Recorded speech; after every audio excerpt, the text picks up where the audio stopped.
what's not exciting is the music. What is exciting is that every week we get together and we share what we call a tip of the week. So excited to be able to share that with you guys today. And today's tip of the week, I'm going to scroll down to it to just give me just a few moments.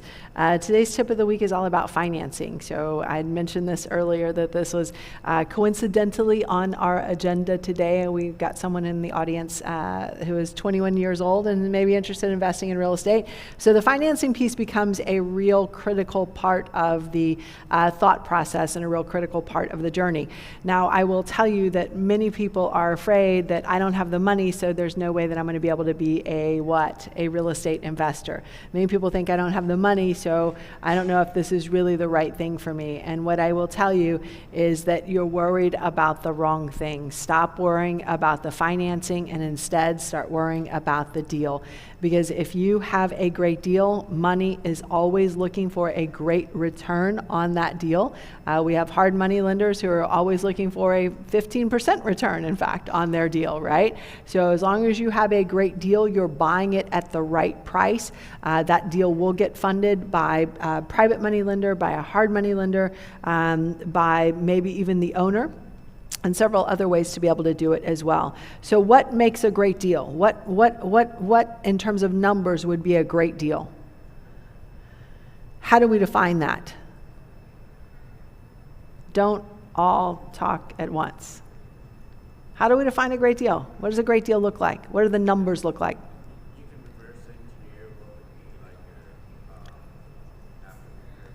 You can reverse engineer your numbers, okay? Tell us which numbers you need. You need 2 numbers to be able to make an offer.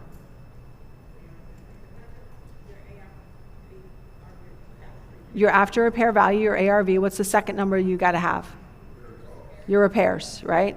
So our real estate investor, what we call the maximum allowable offer formula, is 70% of the ARV minus repairs. 70% of the ARV minus repairs, where ARV stands for after repair value, or after repair value basically stands for the comparables that are in that same neighborhood of that same size and age home, right?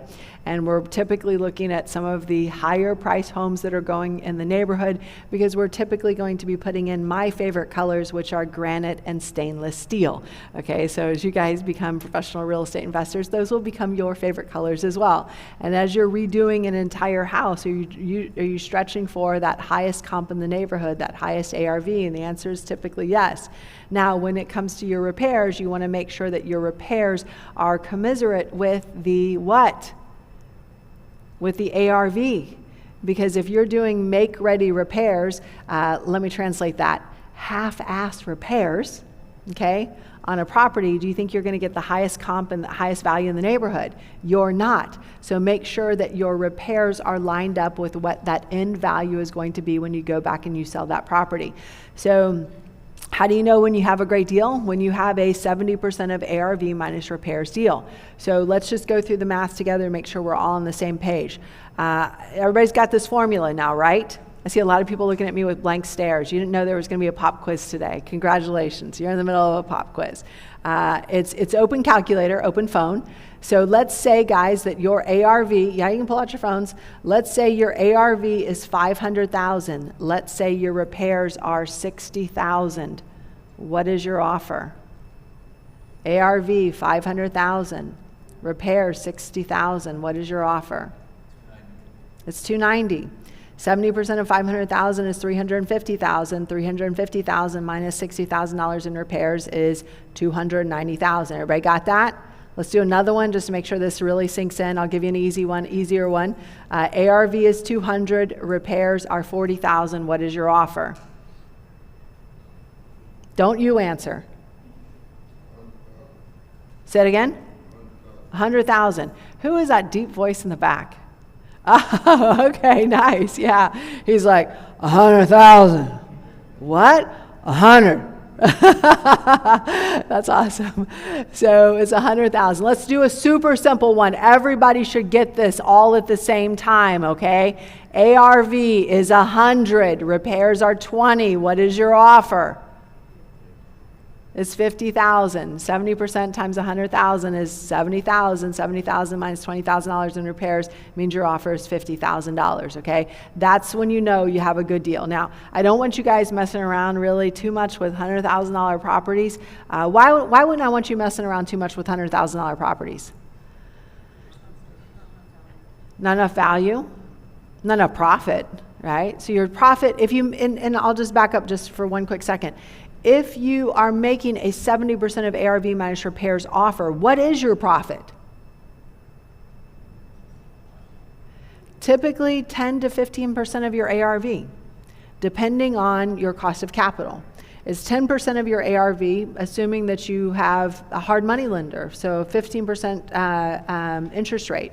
Or 13% interest rate and 2 or 3 points, right? You're going to make about 10% of your ARV. So on a $300,000 house, you're going to make about $30,000 on the low end. On the high end, if you have a very low cost of capital, meaning it's coming from your personal savings, it's coming from a private lender, it's coming from a seller finance opportunity, then you might make up to 15 or maybe even more % of your ARV. So on a $300,000 house, you have an opportunity to make $45,000, okay? So let's go back to this $100,000 house. The reason why I don't want you to do those, I mean, every deal is doable, but those are not my favorite because, this is going to sound really bougie. I don't really want to get out of bed unless I'm making like $20,000, $30,000, right? If I'm only making $10,000 or $15,000, and it's not that I'm saying like I'm too good for $10,000 or $15,000. It's that there's risk, right? So if you're projected to make $10,000 on a $100,000 house because you're using a hard money lender as an example, and you have one mistake, like, oh dang, I thought this air conditioning system was going to live to die another day, like die after I sell it, and then that air conditioner costs you $7,000, and then you just may have spent 3 to 6 months to make $3,000. That is the definition of sucks, right? That sucks. That really sucks. So I will say if you are doing a $100,000 house, you have to do everything you can to de-risk it. Some different ways to de-risk it might be to use the seller's money. Some ways to de-risk it might be to wholesale it to either an end buyer, a landlord buyer, or a buyer who might need wraparound financing as well, so that you're not taking any of those or a much less risk position. Now, if you are doing a $300,000 house, which is kind of the average house, $300,000 to $500,000 is the average price range, and you're making $30,000 to $45,000, if you get a hit and you need a new air conditioning system and it costs you, let's say, $8,000, right? You're still making $22,000. That's still worth getting out of bed, and you're not taking the risk. Like, if I'm going to get out of bed, I don't want to risk stepping on a nail, right? And that's what you can sometimes do when you're in these lower end properties. So if you're in the lower end, either lower your formula, so instead of going in at 70% of ARV minus repairs, you might go in at 65% of ARV minus repairs. That gives you an extra $5K or so of buffer. But if you are doing a $300,000 house, things can go wrong and you can still survive, right, and do pretty well. So that's what I want you guys to think about and how I want you to understand how the profit typically works on these deals. So don't worry about the financing. I'm going to share with you exactly all the ways that we get financing on all of our deals, but do worry about getting a great deal. How many of you guys in here have talked to or worked with a wholesaler? How many of you guys have talked to or worked with a wholesaler? What is the number one thing that the wholesaler does? It's one thing. They do marketing. Who said that? Marketing. That's all they do. Marketing all day long. They talk to people all day long. That's what I want you to do. That is the number one way to build your business, is to do marketing.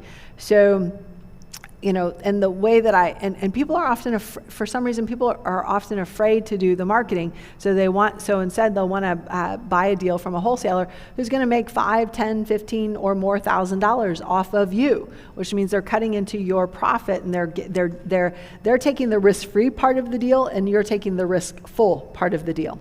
So I will say to you guys, spend your time, spend your effort, spend your activity on doing an incredible amount of marketing, because at the end of the day, your business will survive or die or thrive based on the amount of marketing that you're doing. And the one thing I want to share with you guys is just kind of leave you a thought, is the company Coca-Cola. Right, it's been around for 100 years, right? Everyone knows this brand Coca-Cola. Everyone knows this drink Coca-Cola. But what does Coca-Cola spend every second of every minute of every hour of every day of every week of every month of every year in every country in every language in every time zone doing? What do? They do marketing. So if one of the biggest, most well-known brands and companies in the world that has something that we all have to have, which is fluid in our system, if they have to spend all of that time, effort, energy doing the marketing, what does that tell you about your little bitty brand that's buying and selling houses? You have to do the marketing too. You have to do the marketing too. And if you don't, that's okay, but just know you're going to be paying a significant premium. So if you're paying your wholesaler $10,000, don't you think you could have generated more than one deal with $10,000? Is that a yes? This is the interactive part. Like literally I can hear you breathing. Is that a yes? Yes. Okay, thank golly, you guys are really friggin' tough. Okay. All right, so be worried about getting that great deal. Money's always looking for a first position lien. They don't want your second position lien, so please don't try that. There's a lot of opportunity to lose your money if you're doing a second position lien. But remember, money's never a problem when you have a great deal. So what type of financing can we get? Your personal cash, your personal savings, they can do a deal. Your 401k, your IRA, and moving it over to a self-directed IRA. How many of you guys in here have heard of the company Quest Trust? Okay, wonderful. So Quest Trust is a local, homegrown Houston, Texas company, probably one of the fastest growing self-directed IRA company in Texas and maybe even in the United States. They have about don't quote me exactly on this, but somewhere between $2.1 and $2.3 billion under management. People like you and me, their old 401ks turned self-directed IRAs. For me, I use it to invest in real estate because I live, breathe, eat, sleep, dream real estate. So for me, I use it to give loans to other investors. I use it to buy rental property. I use it to invest in syndications. So there are a lot of different things that you can do with your rental property. With your old IRA. How many of you guys have an IRA or an old 401k at a prior employer that you haven't even checked on in like a couple years? Yeah, move that over to Quest, then you can use that to invest in real estate if you are living, breathing, eating, sleeping real estate. Now, you can invest in many things using your self-directed IRA, not just real estate. Real estate's just my bailiwick, but I think the only thing you can't invest in is like insurance policies, collectibles, and like gold and gun, I don't know. So there's a couple of different asset classes you can. But you can invest in many different things, especially in real estate, using an old 401k turned self-directed IRA. Quest Trust, local homegrown Texas company, they would love to have your business. They've had my business for about the last 15 years, so I know them. And here's what I love about Quest, for those of you guys who are considering this. The founders are also real estate investors themselves. So what does that mean? All the kooky creative stuff that you want to do as a real estate investor, yeah, they've done that, right? And they know exactly how to facilitate it out of your self-directed IRA. Another opportunity to find financing, refinance of your current property. Could be a homestead, could be a rental. Home equity line of credit to unlock your existing equity. Now, I love lines of credit. Why? Because you're only paying on the money that you take out versus if you do a full refinance, you're paying on everything, whether you're using it or not. But some people find it easier to get a refinance than a home equity line of credit. Whatever's available to you, unlocking that cash, not to buy depreciating assets like cars and TVs and toys, but to buy appreciating assets like real estate is a great way to be able to use that to get financing for your deals. Business lines of credit. So how many of you guys have gotten those letters in the mail that have said, you're pre-approved for $50,000 in your business? Is it just me? A couple of you guys. Yeah, it's like, well, this is kind of creepy. And you get these like every week from like so many different people, right? So they're not going to give you, $200, $300 plus $1,000 to go and buy a property. But if you combine that business loan with some of the other financing strategies, then it might be enough to do your renovation, or it might be enough to reinstate a seller's existing loan as long as you're able to get the deed. In fact, I had several different credit unions listed on one of my earlier slides from the first segment. And in those earlier slides, you'd be able to reach out to any of those local credit unions to be able to see what they have available. I've seen many that will do like $50,000 as long as you have good credit. And own a house, or they have different criteria, and that does change depending on the credit union. But it's a great way to be able to get a business line of credit. Private money. What is private money? What is private money, guys? Who are those people? They're the yous and me's of the world, right? So I'm a private money lender. I'm not I don't consider myself a hard money lender because that's not my only business. But I consider myself a private money lender because I do loans here and there to other investors who have great deals. So hard money lender typically charges 12 to 15% interest plus 2 to 3 points on the initial loan.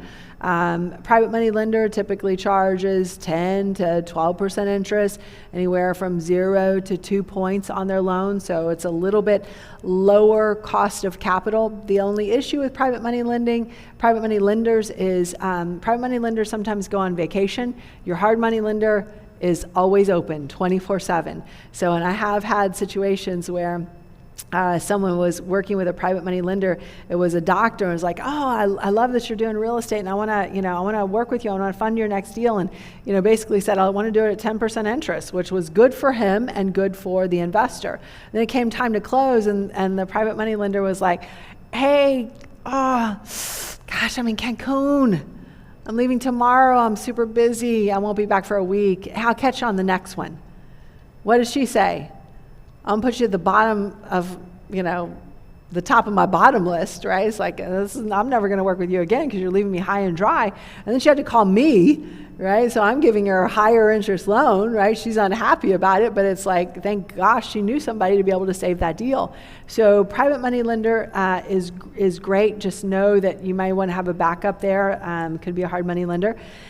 And then other people's money, right? Other people's money. So not just a private money lender, but really what I would call seller financing. So this is seller financing, owner financing is kind of a broad umbrella. And there's the seller financing that you can get when the seller owns the property outright, meaning they have no other debt on the property. But there's also seller financing where the owner owes $150,000 to Wells Fargo, Chase, Bank of America, and you can take the deed, so there's a transfer of that general warranty deed to you, so you're now the owner, but and use a process where you're creating a new note in a deed of trust, and you can use their existing loan. You can use their existing loan. So anytime I'm looking at a deal, what do you think I'm always asking? Can I get it with financing? If I can get your price, can I get it with financing? Why I'm always asking that? Because 70% of the loans that are out there right now are 4% or under. 70% of the loans are at 4% or under. Isn't that a much better interest rate than a private money lender, a hard money lender, or even a traditional bank that's out there giving loans? Yes? So if your cost of capital is lower, what just got higher?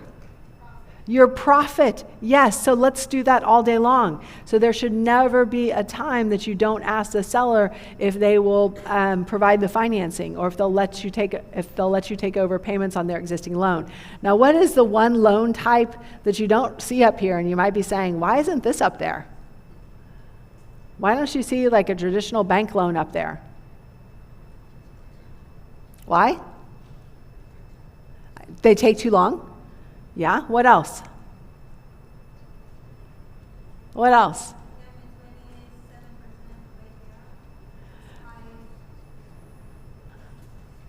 7% So the reason why I don't have a traditional lender on there, like a Chase, Wells Fargo, Bank of America, or any of the mortgage lenders that eventually sell their loans to them, is because usually the houses we buy are in what condition? It's something that a lender calls uninhabitable. Uninhabitable. Will they loan on an uninhabitable house? No, they won't. That's why I don't have them up here, because I'm assuming that you guys are buying really crappy houses. Because what kind of deals can we get on really crappy houses? Really good deals, right? Because who have we just taken completely out of the buyer competitor pool with us? A regular retail homestead buyer. Why have we taken them out? Because 70% of those guys come and they have a what? A traditional loan, and if the house is uninhabitable, then they're not going to get that loan. Okay. The other issue is many of the properties that we buy are on a very short fuse, right? It's a very short timeline to be able to close. So in Texas, the last notice that a bank has to give before, a trustee has to give before they take a property for foreclosure is 21 days out from the day of the auction. And then how long does it take most lenders to get you approved for a loan? That would be 30 to 45 days. So those numbers, it's a fool's errand, right? You could get it, but it probably won't work. And it would leave you without a property, and it might leave a seller going to foreclosure because you didn't make the right move. So these are some of the different financing options that we got for you. Now for me, I love to make a dollar holler. So every deal I look at, I always ask for that seller financing. In real estate investing, what that looks like, again, is taking over payments from the existing seller. That's how I bought the first house that I ever bought.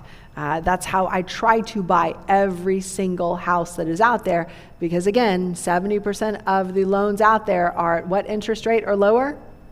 4% or lower. That is a really big deal, and it's a really big game changer in terms of your cost of capital. So then you go from making 10% using a hard money lender on your profit at 10% of your ARV. Now you go to making 15%, maybe even 18% of your ARV in terms of your profit if you're able to use this. So the strategy is known as, a very commonly called, buying subject to the existing mortgage and buying on a wraparound mortgage. So there's a new mortgage that's created. It's called a wraparound mortgage. Now, there are a couple of things that occur. So for those of you guys who kind of like those step-by-step sort of explanations, I'll go through that. When it comes to the paperwork, so when you're buying subject to the existing financing, a few things will always occur. The general warranty deed, who is the new owner, right? That transfers from the seller to you, right? It's typically a 2-page document where they are the I think I always gum this one up. Grantor, so they're granting it to you. You're the grantee. You're the one who's getting it. So you, the investor buyer, you're the new owner when that general warranty deed transfers to you. In addition to that, a new promissory note and a new deed of trust is created. This is what's called the wraparound mortgage. What do we like about the wraparound mortgage? It protects the seller in the event that you stop doing what? What does a note and deed of trust provide for? In Texas, it provides for a non-judicial foreclosure, which means they can foreclose on you on the courthouse steps with 21 days notice, okay? So when the seller bought the house and got their original loan, their original property, they signed a promissory note and a deed of trust to their Wells Fargo, Bank of America, et cetera. When you buy it subject to from the seller, you will also sign a promissory note and a deed of trust, where now the person who's giving the money to you is the seller. That way, if you stop making payments, then your seller can now do what? Foreclose on you. So that gives the seller protection. So some of you guys may say, well, I don't, and I'll be honest with you guys. When I first bought property subject to, the only major document that we signed, well, we signed the HUD, the settlement statement, but we only signed the general warranty deed, or general warranty deed with vendor's liens is what we call it. We did not sign a new promissory note or new deed of trust. And I love that. Why do you think I love that? because there was no recourse to me if I stopped doing what? Making payments. And then the attorney that I've been using for the last 15 years says, well, Shanoa, that's great for you, but what if something happens? Nothing's going to happen. I have a lot of money. I'm going to keep making the payments. In fact, I have more money invested in this property now than the seller ever did if you look at their down payment, right? So, well, Shanoa, what if you get run over by a bus? What if your world really comes to an end? It's really fairer to be able to make sure that the seller is safe too, and that also protects the title company. So at first, I really did not like this idea because I didn't like them having any power over me, but I got it. And then I've kind of turned it around and made it so that it's a selling feature for me when I'm talking to an owner, because I let them know, oh, by the way, after I reinstate your loan that's probably $30,000 or more behind, and after I put $50,000 of work into your house, putting in my favorite colors, granite and stainless steel, if I stop making payments, you now get what? Your house back. In fact, you're going to say a little prayer every night that I hope Shanoa Grove gets hit by a bus. Tomorrow would be good, Lord, because I'd like to have that house back, right? So now is it a selling feature? The answer is yes. So a lot of homeowners who might be resistant to that strategy might say, ooh, now you said something that I like. So that is the strategy. That is the strategy. Now, there are some incredibly tricky details. I will tell you guys, I can literally count the number of closes that I have done that are kind of kitchen table closes on one hand, okay? I hate to do that. I always want to close at a title company, but the time that I really always want to close at a title company is when I am buying subject to, because there is some special documentation that the seller needs to sign and that you need to sign that will be created by the title company when you are buying subject to the existing financing. So always close at a title company, always close at a title company. The details can get tricky, so there's also the issue of the reinstatement. So most of the people that I talk to, are they on time with all of their payments and is their house in perfect condition? That'd be no. That'd be not even a chance. By the time they're talking to me, many things have gone terribly wrong with their life. So you got to figure out the reinstatement. Got to get the authorization to release loan information. This is where you can call the bank on the seller's behalf to order the reinstatement and to order the payoff on the loan. Insurance gets a little tricky. So if you guys are buying subject to, you'll want to make sure to list the prior owner as an additional insured, because the insurance company at the bank will definitely, if you guys are not writing this down, that's okay. You're cool. But you're going to screw this up. You're going to screw this up big time, and your loan's going to get called, because the only department in the bank that really has their stuff together is the insurance department. And how many of you guys have loans that are escrowed? It's okay, we can raise our hands in here, it's okay, yeah. So what's the department that calls you to make sure that they have that new declaration page? The insurance department, so they are always on it. And then you'll want to change the address for statements and online access. That way you can make sure you are aware, especially if it's a PITI, an escrowed loan, that you know when there's a change to the escrow, when you know that there's an escrow shortage specifically, and then you're given two options. So you can either write us a check for $3,000 and we'll call your escrow shortage good, or you can increase your payments every month by $500 a month, right? So those are the options that they give you.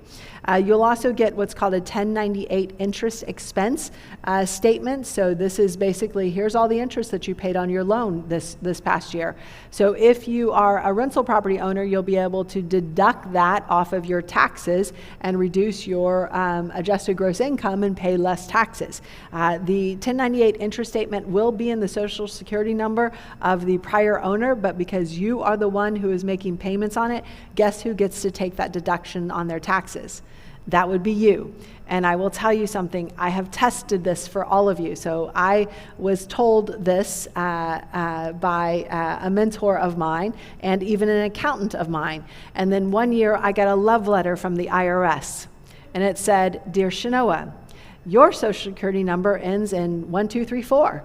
We just can't quite figure out how you are doing a 1098 interest deduction for all of these other Social Security numbers. We've taken the opportunity to figure out and compute what you owe us," and it was like a $60,000 bill. It's more than that. And my heart just started beating out of my chest. And I'm like, but they said I could write this off. They said I could write this off. So I called my accountant. He's like, yeah, here's what we need to do. We need to write them a letter back and explain and show them the HUDs, the settlement disclosure statements, when you purchase the property. Show them a copy of the 1098s, right, that should be coming to your address. That's why we're changing the address, so we can get that so that we can deduct it because it adds up over time. So that's an important part of buying subject to as well. And there's a lot of things you can do if the note gets called. So none of you guys have asked the question, well, what if the note gets called? So we've got a ways around that as well. Bottom line, especially if you are, whether you have millions of dollars or whether you have millions of pennies or a penny, you want to buy subject to every time. It's just about the cheapest financing that you can get. It will allow you to make a dollar holler. It will allow you to do more deals with your existing credit and with your existing money than you otherwise could. So was this a helpful tip to you guys? You're not super engaged with me, I can tell this. Am I doing something wrong tonight? Are you sure? Okay. Yes, sir. 1098 interest statement, yeah? So do you own a house right now? So do you have a loan on it? Okay. At the end of the year, by January 31st of every year, you get what's called a 1098 interest statement. That 1098 interest statement basically breaks out your principal and interest and says, this is how much you paid in principal, this is how much you paid in interest. If you're a rental property owner, or even if you're just buying, fixing, and flipping, right, what can you write off? Your taxes, your interest. And what even can you write off if you buy one of these properties and do what I did, which is move into them, right? What can you write off? That interest. Yes, sir.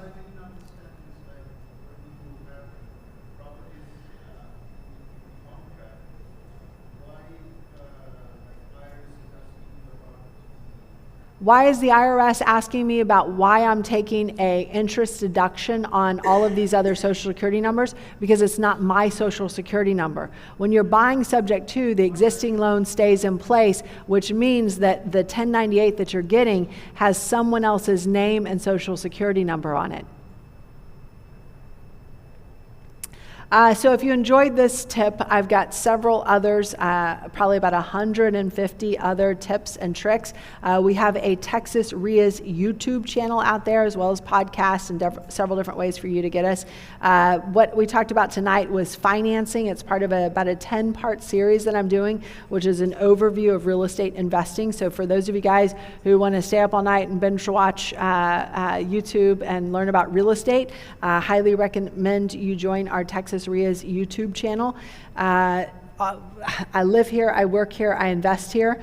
I know a lot of you guys. How many of you guys are at university right now? I know one of you guys. Anybody else at university right now? How many of you guys are at YouTube University right now? Okay, all right, okay. So if you are at YouTube University right now, which I would imagine would be a lot of you guys, I will just ask you to make sure you are learning from other people who live, work, and invest in Texas. Because if you're listening to somebody who's in Florida or California or Nevada or New York or anywhere else, guess what they're going to tell you? Something wrong and or something illegal and or something that just quite frankly won't work here in Texas. So if you want to learn from people who live here, work here, invest here, know the rules, laws, and contracts here, then I recommend that this is the YouTube channel that you guys should all follow. I want to leave you guys with that as we end our tip and trick this week.